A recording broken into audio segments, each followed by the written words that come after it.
Hello students, welcome to जीवन classes. आज के इस वीडियो में हम देखने वाले हैं इतिहास हिस्ट्री लेक्चर नंबर 6 वैदिक सभ्यता या फिर बोल सकते हैं आर्य सभ्यता। वैदिक सभ्यता को कंप्लीट करेंगे और देखेंगे इनमें सभी क्वेश्चंस और टोटल थ्योरी को एक एक पॉइंट में। चलिए स्टार्ट करते हैं ये वीडियो। यहाँ पर है ल्यूसेंट यूनिट नंबर 4 वैदिक सभ्यता, या जिसको आर्य सभ्यता भी बोला जाता है। वैदिक सभ्यता या फिर बोलें कि आर्य सभ्यता, ये जो सभ्यता है ये आग ऐतिहासिक काल की सभ्यता है। तो आग ऐतिहासिक काल की सभ्यता वैदिक सभ्यता या फिर आर्य सभ्यता, दोनों में से हम कुछ भी बोल सकते हैं। वैदिक सभ्यता या फिर वैदिक काल 1500 BC से 600 BC तक इसका टाइम पीरियड रहा। तो ये टाइम पीरियड आपको याद रखना है, ये टाइम पीरियड काफ़ी ज़्यादा पूछा जाता है कि वैदिक काल या फिर वैदिक सभ्यता का टाइम पीरियड क्या है, ये कब से कब तक चला। तो 1500 BC से 600 BC तक इसका टाइम पीरियड है, इसको याद रखिएगा। सबसे पहले पाकिस्तान के पंजाब और अफ़गानिस्तान में आकर आर्य बसे, ऐसा माना जाता है। तो ऐसा कहा जाता है कि सबसे पहले पाकिस्तान में जो पंजाब है, ठीक है, पाकिस्तान का पंजाब जो था और अफ़गानिस्तान में आकर आर्य बसे थे सबसे पहले, ये माना गया। और मैक्स मुलर के अनुसार जो आर्य का निवास स्थान है, जो मूल निवास स्थान है जिसको मैक्स मुलर ने बताया, वो मध्य एशिया है। तो यहाँ पर कई ऐसे विचार हैं जो आपको देखने को मिलेंगे। तो यहाँ पर सबसे पहले पाकिस्तान के जो पंजाब था और अफ़गानिस्तान में आकर आर्य बसे, लेकिन मैक्स मुलर ने ये बताया कि आर्यों का जो मूल स्थान था वो मध्य एशिया था। अब वैदिक काल को यहाँ पर दो भागों में विभाजित कर दिया गया। दो भागों में बांटने के लिए उसको दो पार्ट डिवाइड किए। पहला है ऋग वैदिक काल, जिसका टाइम पीरियड याद रखिए 1500 BC से 1000 BC तक। दूसरा है उत्तर वैदिक काल 1000 BC से 600 BC तक। तो ये दोनों ही हम इस वीडियो में कंप्लीट करने वाले हैं और एक एक पॉइंट जो आपका ल्यूसेंट का एक एक पॉइंट है और एक्स्ट्रा जो क्वेश्चंस प्रीवियस ईयर में पूछे गए हैं उन पॉइंट को भी हम यहाँ पर लेकर के चलते हैं। वीडियो को लाइक और शेयर ज़रूर कर दीजिएगा, जिससे कि ज़्यादा से ज़्यादा लोग इससे जुड़ सके। यहाँ पर दिया गया आपको आर्य शब्द का अर्थ जान लेते हैं। सबसे पहले आर्य शब्द का अर्थ क्या होता है ये आपको याद रखना है। तो आर्य शब्द का अर्थ होता है श्रेष्ठ या फिर कुलीन। तो श्रेष्ठ या कुलीन का अर्थ हम देखते हैं तो उच्च कुल में जन्म लेने वाले को हम श्रेष्ठ या फिर कुलीन बोला जाता है। तो आर्य शब्द का अर्थ भी यही था, श्रेष्ठ या फिर कुलीन। जो उच्च कुल में जन्म लेने वाला होता है उसको श्रेष्ठ बोला जाता है। और आर्य शब्द संस्कृत भाषा का शब्द है। आर्य शब्द जो है ये संस्कृत भाषा का शब्द है, जो कि हम ऋग्वेद में पढ़ते हैं। तो ऋग्वेद की जो भाषा है वो क्या है, संस्कृत है। तो ऋग्वेद से ही हम यहाँ पर स्टार्ट कर रहे हैं। तो ऋग्वेद में आर्य शब्द का अर्थ श्रेष्ठ यानी कि उच्च कुल में जन्म लेने वाला था, और आर्य शब्द संस्कृत भाषा से लिया गया है। आर्यों का निवास स्थान मैक्स मुलर के अनुसार तो मध्य एशिया बताया गया, बट बाल गंगाधर तिलक द्वारा जो बताया गया था वो ध्रुव था। बाल गंगाधर तिलक द्वारा बताया गया था वो ध्रुव था। और विलियम जोन्स ने आर्यों का जो निवास स्थान बताया था वो बताया था यूरोप को, ठीक है। मैक्स मुलर मध्य एशिया, स्वामी दयानंद ये बताया था तिब्बत में, कि ये जो आर्य थे इनका मूल निवास स्थान कहाँ पर है, तिब्बत में है। तो अलग अलग के अनुसार अलग अलग जगह बताई गई, जिसको कि आपको याद रखना है। मोस्ट इम्पोर्टेंट है मैक्स मुलर, ये मध्य एशिया को निवास स्थान बताते हैं। वैदिक सभ्यता यानी कि जो ऋग्वैदिक काल हम पढ़ रहे हैं उसमें पितृसत्तात्मक यानी कि पितृ प्रधान सभ्यता बताई गई है। तो वैदिक काल की सभ्यता पितृसत्तात्मक यानी कि पितृ प्रधान सभ्यता थी, जबकि अगर हम देखें सिंधु घाटी सभ्यता, तो सिंधु घाटी सभ्यता जो थी वो मातृ सत्तात्मक सभ्यता थी। वैदिक काल ग्रामीण सभ्यता है, और आर्यों को ही हम क्या बोलते हैं, भारतीय संस्कृति और सभ्यता का संस्थापक आर्यों को ही बोला जाता है। आर्यों का प्रिय देवता कौन था, तो आर्यों का प्रिय देवता नाम याद रखिए, इंद्र देवता। यहाँ वर्ण व्यवस्था व्यवसाय के आधार पर होती थी, जबकि हम आगे देखेंगे कि जो उत्तर वैदिक काल है उसमें वर्ण व्यवस्था उनके जन्म के अनुसार बदल दी गई। तो यहाँ पर सबसे पहले ऋग्वेद हम पढ़ रहे हैं। तो ऋग्वेद में जो आर्यों के प्रिय देवता थे वो इंद्र हैं, और यहाँ वर्ण व्यवस्था जो होती थी वो उनके व्यवसाय के आधार पर होती थी। व्यवसाय क्या क्या थे, कृषि और पशुपालन, इनके दो व्यवसाय थे, जिसमें कृषि के योग्य भूमि को उर्वरा या फिर क्षेत्र कहा जाता था। क्या कहा जाता था? उर्वरा या फिर क्षेत्र कहा जाता था। और इनका पशुपालन में सबसे प्रिय पशु कौन सा था? घोड़ा। सबसे प्रिय पशु घोड़ा ये बताया जाता है वैदिक काल में।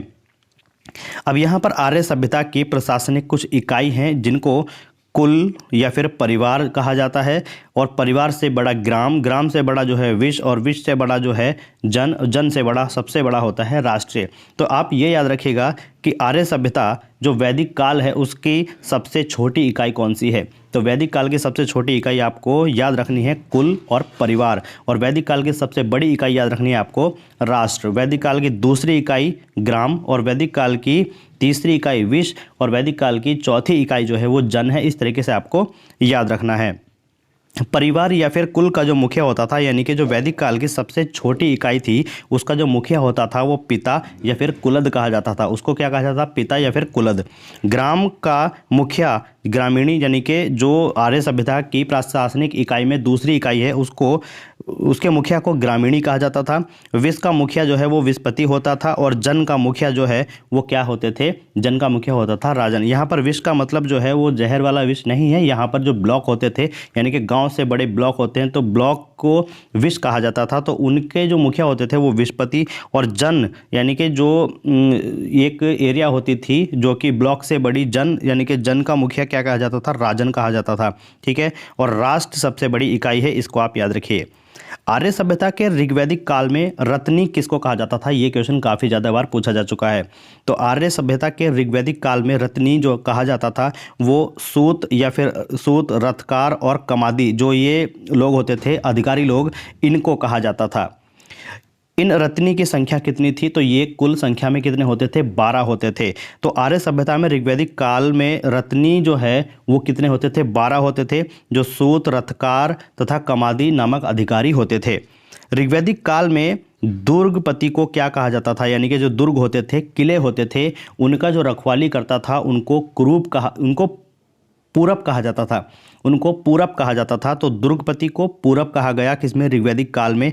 और इस्पस किसे कहा गया? तो इस्पस जो बोला गया, जो गुप्तचर होते थे, जो जनता की गतिविधियों पर नज़र रखते थे, तो जनता की गतिविधियों पर नज़र रखने वाले को गुप्तचर कहा गया। और गुप्तचर को ऋग्वैदिक काल में इस्पस बोला गया। ऋग्वैदिक काल में वाजपति किसको कहा जाता था? तो वाजपति यानी कि गोचर भूमि का अधिकारी, यानी कि जहाँ पर जो गाय होती थी वो चरने जाती थी तो उनका जो भी अधिकारी होता था, वहाँ का जो प्रमुख होता था, उसको वाजपति बोला जाता था। और उग्र किसे कहा जाता था? तो उग्र कहते थे अपराधियों को पकड़ने वाले जो अधिकारी होते थे उनको उग्र कहा जाता था ऋग्वैदिक काल में। अब ऋग्वैदिक काल में वर्ण व्यवस्था हमने आपको बताई थी कि वर्ण व्यवस्था जो है वो आपको 4 तरीके की मिलेंगी जो ऋग्वेद में बताई गई है: ब्राह्मण, क्षत्रिय, वैश्य और शूद्र। इसकी वीडियो आप कंप्लीट देख सकते हैं, प्लेलिस्ट अपलोड है और प्लेलिस्ट का लिंक आपको वीडियो के डिस्क्रिप्शन में मिल जाएगा। वहाँ पर जाकर के आप टोटल हिस्ट्री और टोटल लूसेंट को आप अच्छे तरीके से पढ़ सकते हैं। यहाँ पर देखिएगा, जो व्यवसाय पर आधारित थी, यानी कि जो भी ब्राह्मण, क्षत्रिय, वैश्य, शूद्र ये वर्ण व्यवस्था थी ऋग्वेद में, ये किस पर आधारित थी? ये आधारित थी आपकी व्यवसाय के आधार पर। राजा को सलाह देने वाली संस्था का नाम जो बोला गया था सभा और समिति था। जो भी राजा को सलाह चाहिए थी तो वो पहले सभा बुलाता था और दूसरा नाम था समिति। तो ये दोनों ही 2 तरह की एक बोल सकते हैं कि मीटिंग होती थी जो कि राजा को सलाह देती थी। लेकिन जो सभा है वो किन लोगों के लिए होती थी? सभा जो संस्था थी वो श्रेष्ठ और संभ्रांत लोगों के लिए होती थी, यानी कि जो उसमें मंत्री लोग होते थे उनके लिए होती थी। बट समिति जो है वो सामान्य जनता का प्रतिनिधित्व करती थी। ठीक है, जो सामान्य जनता का प्रतिनिधित्व करती थी उसको बोलते थे समिति। और जो वहाँ पर श्रेष्ठ लोग होते थे उनको बोलते थे, उनकी मीटिंग को बोला जाता था सभा जो संस्था थी। और इनके अध्यक्ष जो है वो ईशान कहलाते थे। ठीक है, समिति के अध्यक्ष कौन कहलाते थे? ईशान। और युद्ध में कबीले के नेतृत्व करने वाला कौन होता था? राजा। यानी कि जो राजा होता था वहाँ का, तो जो युद्ध में कबीले का नेतृत्व करता था उसको कहा जाता था राजा। उसका राजा का काम था कि वो कबीलों का नेतृत्व करे। वैदिक काल में गविष्ठ शब्द का मतलब क्या था?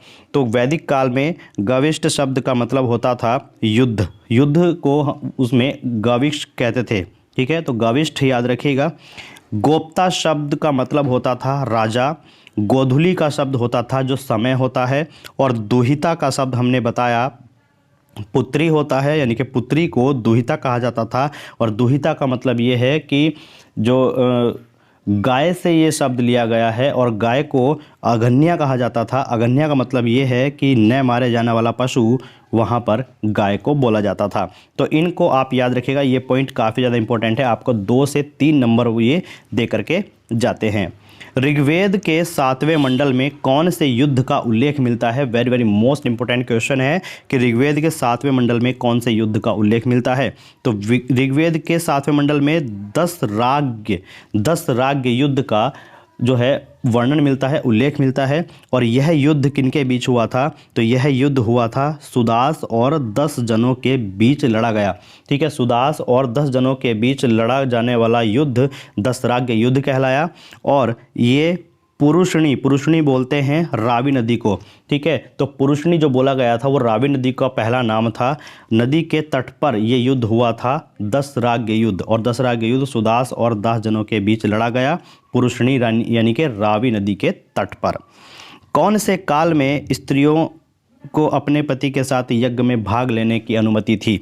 तो वह कौन सा काल था जिसमें स्त्रियां अपने पति के साथ यज्ञ कार्य में भाग लेती थी? तो यज्ञ कार्य में भाग लेने वाला स्त्रियों को अनुमति देने वाला जो काल था वो था वैदिक काल। याद रखिए, वैदिक काल। और वह काल जिसमें बाल विवाह एवं पर्दा प्रथा का प्रचलन नहीं था। यहाँ पर बाल विवाह नहीं होते थे और पर्दा करने की भी प्रथा नहीं थी, वो काल था वैदिक काल। तो वैदिक काल के दोनों इंपॉर्टेंट क्वेश्चन याद रखिएगा। यहाँ पर जो वैदिक काल की बात हो रही है, तो विधवा अपने मृतक पति के छोटे भाई से विवाह कर सकती थी, ये इसमें नियम बना हुआ था। वैदिक काल में स्त्रियों को शिक्षा ग्रहण करने का अधिकार होता था, जिससे कि वो शिक्षा ग्रहण कर सकती थी। क्योंकि ऋग्वेद में जब हम बात करते हैं तो ऋग्वेद की बात करने पर हमें जिन स्त्रियों का जिक्र मिलता है कि वे शिक्षा प्राप्त कर चुकी थी, उनका नाम है लोपामुद्रा, घोषा, सीक्ता, आपला और विश्वास और विदुषी। इन स्त्रियों का जिक्र मिलता है जो कि वैदिक काल को ये स्पष्ट करता है कि उसमें शिक्षा ग्रहण करने का स्त्रियों को अधिकार था। आर्यों का मुख्य पेय पदार्थ बताइए। आर्यों का मुख्य पेय पदार्थ जो है वो सोमरस था, इसको याद रखिएगा, जो कि वनस्पतियों से बना होता था। यानी कि सोमरस को वनस्पतियों से तैयार किया जाता था और इसको आर्य का मुख्य पेय पदार्थ बोला गया। आर्यों के मुख्य मनोरंजन के साधन बताइए। तो आर्यों के मुख्य मनोरंजन के साधन आप देख लीजिएगा, संगीत है, रथ दौड़ है, घुड़दौड़ है और द्वित क्रीड़ा। यानी कि जो संगीत, रथ दौड़ और घुड़दौड़, द्वित क्रीड़ा होती थी, ये आर्यों के मुख्य मनोरंजन के साधन की श्रेणी में आते हैं। आर्यों का प्रिय पशु कौन था? तो आर्यों का प्रिय पशु हमने बताया था, पशुपालन श्रेणी में ये सबसे प्रिय पशु घोड़े को मानते थे, तो घोड़ा इनका सबसे प्रिय पशु था। आर्यों द्वारा खोजी गई धातु का नाम। तो आर्यों द्वारा खोजी गई धातु का नाम था लोहा। लोहे को इन्होंने खोजा था और लोहे को ये श्याम अयस्क बोलते थे। तो यहाँ से क्वेश्चन बनता है कि आर्य लोग लोहे को क्या बोलते थे? तो आर्य लोग लोहे को श्याम अयस्क बोलते थे और तांबे को लोह अयस्क बोला जाता था। तो याद रखिएगा, दोनों में कंफ्यूज नहीं होना है। आर्य लोग जो हैं वो लोहे को श्याम अयस्क और तांबे को लोह अयस्क बोलते थे। जो व्यक्ति दूर दूर तक व्यापार करने जाता था उसे आर्य लोग क्या कहते थे? तो उसे आर्य लोग कहते थे पणी। क्या बोलते थे? पणी। ये वर्ड याद रखिएगा कि जो लोग दूर दूर तक व्यापार करने जाते थे उनको पणी बोला जाता था। जीवन भर अविवाहित रहने वाली महिलाओं को आमजू बोला गया। जीवन भर अविवाहित जो महिला रहती थी उनको आमजू बोला जाता था। और ऋण देकर ब्याज लेने वाले व्यक्ति को बैंक नोट जिसको सूदखोर बोलते थे, तो वो ऋण देकर उनसे ब्याज वसूल करता था। ऋग्वेद काल की प्रमुख नदियाँ और उनके उपनाम यानी कि उनके जो आधुनिक नाम हैं उनके बारे में हम बात करेंगे। तो ऋग्वैदिक, सबसे पहले ये जानिएगा कि ऋग्वैदिक कालीन सभी नदियों में सरस्वती नदी सबसे महत्वपूर्ण थी, जो कि ऋग्वेद में सरस्वती नदी को सबसे पवित्र भी माना गया है। तो ऋग्वैदिक काल की जितनी भी नदियां हैं उन नदियों में सबसे महत्वपूर्ण नदी का दर्जा किसको मिला? सरस्वती नदी को। और ऋग्वेद में सबसे ज़्यादा जो जिक्र मिलता है वो सरस्वती नदी का ही मिलता है और उसी नदी को यानी सरस्वती नदी को ऋग्वेद में सबसे पवित्र नदी माना गया है। तो इसलिए इसको ऋग्वैदिक काल की सबसे पवित्र नदी बोलते हैं। गंगा और यमुना का जिक्र ऋग्वेद में केवल 1 या 2 बार ही हुआ है, यहाँ पर इनका ज़्यादा जिक्र नहीं है, इसलिए सरस्वती का जिक्र सबसे ज़्यादा मिला। सरस्वती को सबसे महत्वपूर्ण नदी माना गया। अभी हम आगे बात करेंगे कि जितनी भी नदियां हैं सभी के हम नाम यहाँ पर देखेंगे। सबसे पहले बात करते हैं उत्तर वैदिक काल में। उत्तर वैदिक काल में अगर देखें तो इंद्र के स्थान पर प्रजापति को सबसे प्रिय देवता माना गया था। यहाँ पर ऋग्वैदिक काल में हमने देखा था कि ऋग्वैदिक काल में सबसे प्रिय देवता यानी कौन था? इंद्र। और इंद्र के स्थान पर उत्तर वैदिक काल आते आते सबसे प्रिय देवता प्रजापति को माना जाने लगा। जब राजा का राज्याभिषेक होता था तब कौन सा यज्ञ होता था? राजा का राज्याभिषेक होने के समय राज सूर्य यज्ञ किया जाता था। कौन सा? राज सूर्य यज्ञ। और ऋग्वैदिक काल में वर्ण व्यवस्था व्यवसाय के आधार पर हो गई थी, व्यवसाय के आधार पर होती थी। और उत्तर वैदिक काल में जन्म के आधार पर वर्ण व्यवस्था को रखा गया। तो इन दोनों को याद रखिए कि ऋग्वेद में वर्ण व्यवस्था किसके आधार पर थी? व्यवसाय के आधार पर। और जब उत्तर वैदिक काल आया तो जन्म के आधार पर इसको बदल दिया गया। महाकाव्य की बात करें तो महाकाव्य दो तरह के हमने पढ़े, एक तो महाभारत और दूसरा रामायण। महाभारत का पूरा नाम याद रखिएगा, वेरी वेरी मोस्ट इंपॉर्टेंट है, जय संहिता। महाभारत का पुराना नाम जो है वो जय संहिता है और विश्व का यह सबसे बड़ा महाकाव्य कहलाया। सबसे बड़ा महाकाव्य विश्व का जय संहिता है, जिसका नाम आधुनिक क्या है? महाभारत। और महाभारत के लेखक को याद रखिए, महाभारत के लेखक हैं वेद व्यास। गोत्र नाम की संस्था का जन्म उत्तर वैदिक काल में हुआ, यानी कि ऋग्वेद में कोई गोत्र नाम का कोई शब्द भी नहीं था। तो गोत्र नाम की संस्था जो है वो जन्म कहाँ पर ली? उत्तर वैदिक काल में। प्रमुख नदियों के बारे में अब हम यहाँ पे बात करते हैं। यह है ऋग्वैदिक काल की नदियाँ। ऋग्वैदिक काल की प्रमुख नदियाँ जैसे कि कुंभ, और कुंभ नदी का आधुनिक नाम जो है वो कुर्रम है। कुभा नदी का आधुनिक नाम काबुल है। वितत्सा नदी का आधुनिक नाम है झेलम। और आक्शिणी को चिनाब नदी बोलते हैं। और पुरुषणी हमने बताया था कि रावी नदी, और शतुद्री नदी बोलते हैं सतलज को। विपाशा को व्यास नदी बोला जाता है। और सदानीरा गंडक नदी, और द्रसद्धति घग्गर नदी को बोला गया। और गोमती का आधुनिक नाम गोमल है। और सुवस्तु का आधुनिक नाम है स्वास्थ्य। तो इन नदियों के नाम आप एक बार फिर से रीड कर लीजिएगा। जैसे कुंभ का आधुनिक नाम कुर्रम है, कुभा काबुल, वितत्सा झेलम, अकिस्नी चिनाब नदी, और पुरुषणी नदी को रावी नदी बोला गया। शतुद्री नदी को सजलम, विपाशा को व्यास, और सदानीरा को गंडक नदी, और द्रसद्धति को घग्गर नदी, और गोमती को गोमल, और सुवस्तु को स्वात नदी बोला गया। उत्तर वैदिक काल की बात करें तो उत्तर वैदिक काल में जो हल होते थे तो हल को बोला जाता था सिरा। हल को वहाँ पर सिरा बोला जाता था। और जो रेखा होती थी उसको सीता कहते थे। ठीक है, तो उत्तर वैदिक काल में हल को सिरा कहते थे और हल से बनने वाली रेखा को सीता बोला जाता था।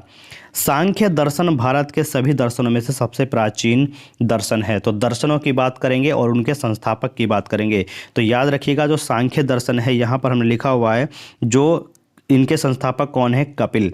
तो ये सांख्य दर्शन जो है भारत के सभी दर्शनों में से सबसे पुराना यानी कि प्राचीन है। तो पहला दर्शन है चारवाक। चारवाक दर्शन के संस्थापक है चारवाक। योग दर्शन के संस्थापक याद रखिएगा पतंजलि है। योग दर्शन के संस्थापक कौन है? पतंजलि। सांख्य दर्शन के संस्थापक कपिल। न्याय दर्शन के संस्थापक है गौतम। पूर्व मीमांसा जैमिनी है। और उत्तर मीमांसा के संस्थापक है वादरायण। वैशेषिक एक यहाँ पर कणाद और उलूक हैं। कौन है? कणाक और उलूक। तो वैशेषिक दर्शन के संस्थापक कणाक और उलूक है। वैदिक काल में आभूषण भी होते थे। तो वैदिक काल में आभूषण दो तरह के होते थे, निष्क और सतमान। कौन से? निष्क और सतमान। और निष्क जो आभूषण था वो गले में पहना जाता था।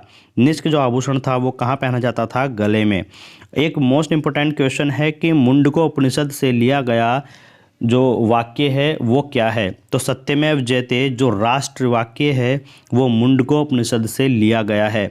और मुंडकोपनिषद में यज्ञ की तुलना टूटी हुई नाव से की गई है। तो यहाँ पर ये क्वेश्चन बनता है कि टूटी हुई नाव की तुलना कौन से उपनिषद में की गई है? तो टूटी हुई नाव की तुलना यज्ञ की किससे की गई? मुंडकोपनिषद। तो यहाँ से क्वेश्चन साफ साफ बन जाता है कि यज्ञ की तुलना टूटी हुई नाव से किस उपनिषद में की गई है? तो याद रखिए मुंडकोपनिषद में। उत्तर वैदिक काल में गायत्री मंत्र सवित्र नामक देवता यानी कि जो सावित्री नामक देवता है उसको समर्पित है। ये हमने ऋग्वेद में भी पढ़ा है। और जिसका संबंध किससे है? ऋग्वेद से। हमने पढ़ा था कि ऋग्वेद में गायत्री मंत्र जो है वो सावित्री नामक देवता से जो है समर्पित है उसको, और गायत्री मंत्र ऋग्वेद से लिया गया। उत्तर वैदिक काल का सबसे पहले पक्की ईंटों का प्रयोग कहाँ पर हुआ था? तो उत्तर वैदिक काल में सबसे पहले पक्की ईंटों का प्रयोग जो हुआ था वो हुआ था कौशाम्बी नगर में। तो याद रखिएगा, कौशाम्बी नगर में उत्तर वैदिक काल में सबसे पहले पक्की ईंटों का प्रयोग हुआ था। तो यहाँ पर ये वैदिक सभ्यता कंप्लीट हुई। अब करते हैं इसका एक छोटा सा क्विक रिवीजन जिससे कि आपको ये अच्छे से याद हो जाए। तो यहाँ पर हम देखते हैं वैदिक सभ्यता, आर्य सभ्यता। तो क्विक रिवीजन में थोड़ा जल्दी करेंगे जिससे कि आपको पॉइंट टू पॉइंट याद रहे। वैदिक सभ्यता या फिर आर्य सभ्यता, वैदिक सभ्यता को आर्य सभ्यता भी बोलते हैं, और आर्य सभ्यता जो है वो आग ऐतिहासिक काल की सभ्यता है। वैदिक सभ्यता का टाइम पीरियड है 1500 बीसी से 600 बीसी तक, और सबसे पहले पाकिस्तान के पंजाब और अफ़गानिस्तान में आकर आर्य लोग बसे थे, जबकि मैक्स मूलर द्वारा आर्यों का मूल स्थान कहाँ माना गया? मध्य एशिया माना गया। वैदिक काल के दो भाग होते हैं, ऋग्वैदिक काल और उत्तर वैदिक काल। ऋग्वैदिक काल का टाइम पीरियड देखें तो 1500 से 1000 बीसी, और उत्तर वैदिक काल की जो टाइम पीरियड है वो है 1000 से 600 बीसी। तो यहाँ पर वैदिक काल को हमने दो भागों में देखा। ऋग्वैदिक काल 1500 से 1000 बीसी तक है, और उत्तर वैदिक काल 1000 से 600 बीसी तक है। यहाँ पर आर्य शब्द का अर्थ हमने देखा श्रेष्ठ और कुलीन है, जिसको उच्च कुल में जन्म लेने वाला माना जाता है। और आर्य शब्द संस्कृत भाषा का शब्द है जो कि ऋग्वेद से लिया गया है। अब देखिए, आर्यों का जो निवास स्थान था वो माना गया बाल गंगाधर तिलक द्वारा ध्रुव बताया गया यहाँ पर, और विलियम जोन्स के द्वारा यूरोप बताया गया। मैक्स मूलर के द्वारा आप जानते हैं मध्य एशिया मोस्ट इंपॉर्टेंट है। स्वामी दयानंद ने इनको तिब्बत का मूल निवासी बताया। वैदिक सभ्यता पितृसत्तात्मक सभ्यता है, जबकि सिंधु घाटी सभ्यता मातृ सत्तात्मक सभ्यता है जिसमें मातृ प्रधान होती है, और यहाँ पर वैदिक सभ्यता में पितृ प्रधान होता है। यहाँ पर वैदिक सभ्यता को बताया गया कि ग्रामीण सभ्यता है, और जो सिंधु घाटी सभ्यता है वो नगर सभ्यता है। अब देखिए, यहाँ पर आर्यों को ही हम क्या मानते हैं? भारतीय संस्कृति और सभ्यता का संस्थापक मानते हैं। आर्यों के प्रति जो प्रिय देवता थे वो थे इंद्र, और यहाँ देखिए ऋग्वेद में आर्यों के प्रिय देवता इंद्र को माना गया है, जबकि उत्तर वैदिक काल में, जो उत्तर वैदिक काल है, उनको आर्यों का देवता इंद्र की जगह पर किसको माना गया? प्रजापति को। तो यहाँ पर दोनों को याद रखिएगा कि ऋग्वैदिक काल में आर्यों का देवता कौन था? इंद्र, और उत्तर वैदिक काल में आर्यों का देवता कौन था? प्रजापति। यहाँ वन व्यवस्था व्यवसाय के आधार पर होती थी, जबकि उत्तर वैदिक काल में वन व्यवस्था जो है वो जन्म के आधार पर हो गई थी। व्यवसाय क्या था इनका? कृषि और पशुपालन, जबकि पशुपालन में सबसे प्रिय पशु कौन था? घोड़ा, और योग्य भूमि, उर्वरा और क्षेत्र को इन्होंने माना। आर्य सभ्यता की प्रशासनिक इकाई हमने 5 मानी है, जिसमें पहली है कुल या फिर परिवार बोलते हैं, ग्राम, विश्व, जन और राष्ट्रीय। सबसे छोटी इकाई कुल और परिवार को माना गया, सबसे बड़ी इकाई माना गया राष्ट्र को। तो परिवार या फिर कुल का मुखिया क्या कहलाता है? पिता या फिर कुलद बोला गया। ग्राम का मुखिया ग्रामीणी, विश्व का मुखिया विश्वपति, जन का मुखिया राजन, और आर्य सभ्यता के ऋग्वैदिक काल में रत्नी जो है वो किसको कहा जाता था? तो कुछ अधिकारी होते थे जो सूत, रथकार और कमादी नामक अधिकारी थे, उनको रत्नी बोला जाता था। और कुल मिलाकर रत्नी कितने होते थे? रत्नी की संख्या होती थी 12। ऋग्वैदिक काल में दुर्गपति को, यानी कि जो किले होते थे उनकी रखवाली करने वालों को पूरप बोला जाता था, और स्पष्ट जो गुप्तचर होते थे, जो जनता की गतिविधियों पर नजर रखते थे, उनको गुप्तचर बोला जाता था। ऋग्वैदिक काल में वाजपति और उग्र किसे कहते थे? तो ऋग्वैदिक काल में वाजपति तो बोला जाता था गोचर भूमि का अधिकारी, यानी कि जहाँ पर गाय वगैरह चरती हैं उसका जो मुखिया होता था उसको गोचर बोला जाता था, और अपराधियों को पकड़ने वाले अधिकारियों को बोला जाता था उग्र। क्या बोलते थे? उग्र बोलते थे। ऋग्वैदिक काल में वर्ण व्यवस्था हमने बताई थी, ब्राह्मण, क्षत्रिय, वैश्य और शूद्र, जो व्यवसाय के आधार पर थी। राजा को सलाह देने वाली संस्था का नाम जो है सभा और समिति बोला गया। जो सभा थी वो किन लोगों की संस्था थी? वो थी श्रेष्ठ और सम्भ्रात लोगों की संस्था, जबकि समिति सामान्य जनता के प्रतिनिधित्व करती थी, और इनके अध्यक्ष को ईशान बोला जाता था।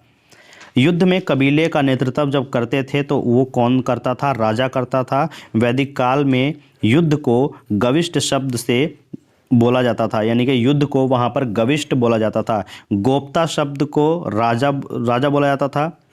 गोधूली शब्द से समय को बताया जाता था और दुहिता जिसको बोला जाता था वो पुत्री को बोला जाता था। अघन्या गाय को बोला जाता था। गाय यानी कि अघन्या शब्द का मतलब होता है न मारा जाने वाला पशु। ऋग्वेद के 7वें मंडल में कौन से युद्ध का उल्लेख है? तो ऋग्वेद में 7वें मंडल में 10 राग युद्ध का उल्लेख है और यह युद्ध जो है वो पुरुषणी यानी कि रावी नदी के तट पर हुआ। किस किस के बीच हुआ? सुदास और 10 जनों के बीच ये युद्ध लड़ा गया, जो कि रावी नदी के तट पर, यानी कि रावी को क्या बोलते हैं? पुरुषणी, और ये 10 राग युद्ध नाम से उल्लेखनीय है। कौन से काल में स्त्रियां अपने पति के साथ यज्ञ कार्य में भाग लेती थी? तो वो काल था वैदिक काल। वह काल जिसमें बाल विवाह एवं पर्दा प्रथा का प्रचलन नहीं था, वैदिक काल में था। और यहाँ पर विधवा अपने मृतक पति के छोटे भाई से विवाह भी कर सकती थी। वैदिक काल के स्त्रियों को शिक्षा ग्रहण करने का पूरा अधिकार था, जिसमें ऋग्वेद में हमने देखा कि कुछ स्त्रियाँ हैं जिनका जिक्र हुआ है, जैसे कि लोपामुद्रा, घोषा और शिक्ता, यहाँ पर अपाला, और इसमें एवं विश्वास और विदुषी है। तो ये स्त्रियां थीं जिनका जिक्र वैदिक काल में शिक्षा ग्रहण करने में हुआ, जैसे लोकामुद्रा, घोषा, सिक्ता, आपला और विश्वास और विदुषी, इन स्त्रियों का यहाँ पर नाम दिया गया है। आर्यों का मुख्य पेय पदार्थ जो है वो सोमरस था, जो कि वनस्पति से बनाया जाता था। और आर्यों के मुख्य मनोरंजन का साधन संगीत, रथदौड़, घुड़दौड़ और दूत क्रीड़ा होती थी। आर्यों का प्रिय पशु घोड़ा माना गया और आर्य द्वारा खोजी गई धातु लोहा थी। और लोहे को जो आर्य लोग हैं वो श्याम अयस्क बोलते थे, जबकि तांबे को लोह अयस्क बोला जाता था। जो व्यक्ति दूर दूर तक व्यापार करने जाता था तो उसको वे पणी बोलते थे। और जीवन भर जो लड़की अविवाहित रहती थी उन महिलाओं को आमजू कहा जाता था। ऋण देकर जो व्यक्ति ब्याज लेता था, यानी कि पैसे देकर उनसे ब्याज वसूलता था, उस व्यक्ति को बैंक नोट यानी कि सूदखोर बोलते थे। ऋग्वैदिक काल की प्रमुख नदियां और उनके आधुनिक नाम जो हैं उनके बारे में बात करेंगे। तो ऋग्वैदिक काल की सबसे जो प्रचलित नदी है, यानी कि सबसे महत्वपूर्ण नदी, वो सरस्वती नदी को माना गया। और ऋग्वेद में सरस्वती नदी का सबसे ज़्यादा विवरण है, इसलिए इसको सबसे पवित्र नदी माना गया है। गंगा और यमुना का ऋग्वेद में केवल 1 या 2 बार जो है वर्णन मिलता है। उत्तर वैदिक काल की बात करें तो इंद्र के स्थान पर प्रजापति को सबसे प्रिय देवता माना गया। जब राजा का राज्याभिषेक होता था तो तब राजसूय यज्ञ किया जाता था। ऋग्वैदिक काल में वन व्यवस्था जो है व्यवसाय के आधार पर होती थी, जबकि उत्तर वैदिक काल में जन्म के आधार पर हो गई। महाकाव्य की बात करें तो महाकाव्य 2 तरह के हमने देखे, महाभारत और रामायण। महाभारत का पूरा नाम याद रखिए जय संहिता है, और महाभारत जो है विश्व का सबसे बड़ा महाकाव्य है, जिसके लेखक जो हैं वो वेद व्यास हैं। गोत्र नाम संस्था का जन्म जो है वो उत्तर वैदिक काल में ही हुआ, यानी कि गोत्र नाम जो है ये उत्तर वैदिक काल में ही यूज़ होता था। बात करते हैं प्रमुख नदियाँ जो कि ऋग्वैदिक काल की हैं और उनके नाम और उनके उपनाम यानी कि आधुनिक नाम जो है। कुंभ नदी का आधुनिक नाम जो है वो कुर्रम है। कुबा नदी का आधुनिक नाम काबुल, वितस्ता का नाम है झेलम और अस्किनी का नाम चिनाब नदी। पुरुषणी का नाम है रावी, शतुद्री का नाम सतजल और विपाशा का आधुनिक नाम है व्यास नदी। सदानीरा का आधुनिक नाम गंडक नदी है और द्रसदती नदी का आधुनिक नाम है घग्गर नदी। गोमती नदी का गोमल नदी बोलते हैं और सुवस्तु नदी का स्वात नदी बोला जाता है। उत्तर वैदिक काल में हल को हम बोलते थे सिरा, और जो हल से बनी हुई रेखा थी उसको बोला जाता था सीता।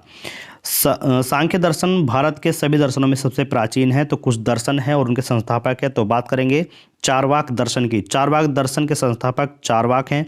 योग दर्शन के संस्थापक है पतंजलि, और सांख्य दर्शन के संस्थापक कपिल हैं, जो कि सबसे प्राचीन दर्शन है। न्याय दर्शन के जो संस्थापक है वो गौतम हैं, और पूर्व मीमांसा के संस्थापक है जैमिनी, और उत्तर मीमांसा के संस्थापक है वादरायणी जी। दोनों संस्थापक आप याद रखिएगा, और एक है सांख्य दर्शन जो कि कपिल उनके संस्थापक हैं। तो पूर्व मीमांसा दर्शन है तो जो जैमिनी उनके संस्थापक है। उत्तर मीमांसा के संस्थापक हैं वादरायण, और विशेषिक दर्शन के संस्थापक कणाद या फिर उलूक को माना गया। उत्तर वैदिक काल में आभूषण माने गए जो कि निष्क और सतमान होते थे। निष्क को गले में पहने जाने वाला आभूषण माना गया। सत्यमेव जयते जो राष्ट्रीय वाक्य है वो उपनिषद किस से लिया गया है, तो वो मुंडकोपनिषद से लिया गया है और मुंडकोपनिषद में यज्ञ की तुलना टूटी हुई नाव से की गई। उत्तर वैदिक काल में गायत्री मंत्र सावित्री नामक देवता को समर्पित है, जिसका संबंध जो है वो ऋग्वेद से है। तो कभी कभी क्वेश्चन आता है कि गायत्री मंत्र किस वेद से लिया गया, तो ऋग्वेद से। और सत्यमेव जयते किस उपनिषद से लिया गया, मुंडकोप उपनिषद से। उत्तर वैदिक काल में सबसे पहले पक्की ईंटों का प्रयोग किस नगर में हुआ, तो कौशाम्बी नगर को आप याद रखिएगा। तो दोस्तों ये था वैदिक काल कंप्लीट और हमने देखे उनके सभी इंपॉर्टेंट थ्योरी और इंपॉर्टेंट क्वेश्चंस को। तो ऐसे ही वीडियो देखने के लिए वीडियो को लाइक और शेयर कर दीजिएगा, चैनल को सब्सक्राइब कर लें। आगे की वीडियो हम देखते हैं, आगे का जो लेक्चर होगा लेक्चर नंबर 6, उसमें हम देखेंगे महाजनपदों का उदय। और महाजनपदों का उदय यहाँ पर कंप्लीट हम देखने वाले हैं, उससे रिलेटेड जो भी क्वेश्चन बनेंगे सभी को हम यहाँ पर देखेंगे। Thank you, thanks for watching. मिलते हैं नेक्स्ट वीडियो में।